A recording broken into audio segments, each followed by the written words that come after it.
Поки що ж наші українські люди все роблять ще для того, щоб зібрати гроші на Збройні Сили України. Так, зокрема, сотні листівок з шаржами на російських загарбників розлетілися світом, а створив їх колишній програміст, який заснував свій стартап не лише для того, аби допомогти купувати українській армії техніку, а ще мав намір показати світу війну в Україні. Хто вже побачив ці листівки, знає Антон Рудак.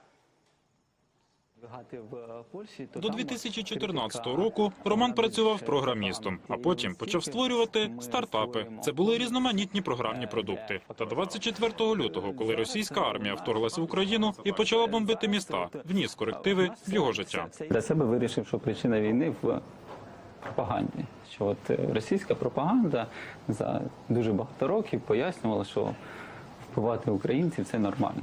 От. Я вирішив, що було б прикольно, якби російська пропаганда якимось чином допомогла збирати кошти на українську армію.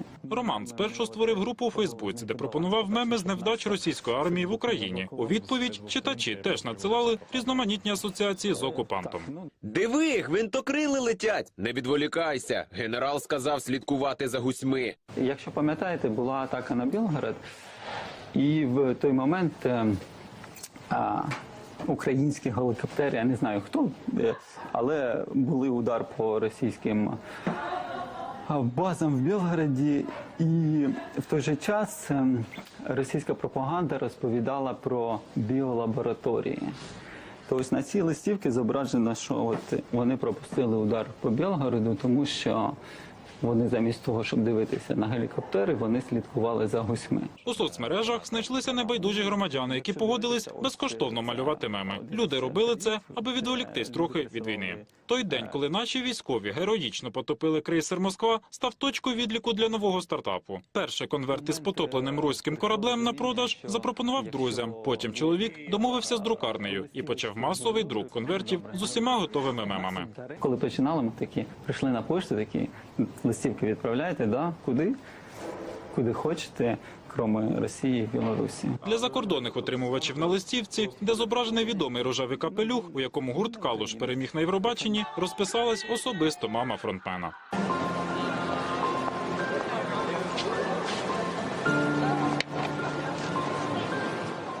У мене знайома в Івано-Франківську, вона дуже просто знайшла з нею контакт, ми домовилися, поїхали. І вона нам підписувала листівки в різні країни. Першу таку листівку отримав каліфорнієць. Далі вони стали популярними не тільки в Штатах, а й в Канаді, Євросоюзі та навіть є замовники в Австралії. Щоправда, туди так далеко, що листівка з рідної землі для мігрантки ще мандрує десь над Тихим океаном. Thank you for your support. This letter with your postcard "Be brave like Ukraine" is moving towards you right now.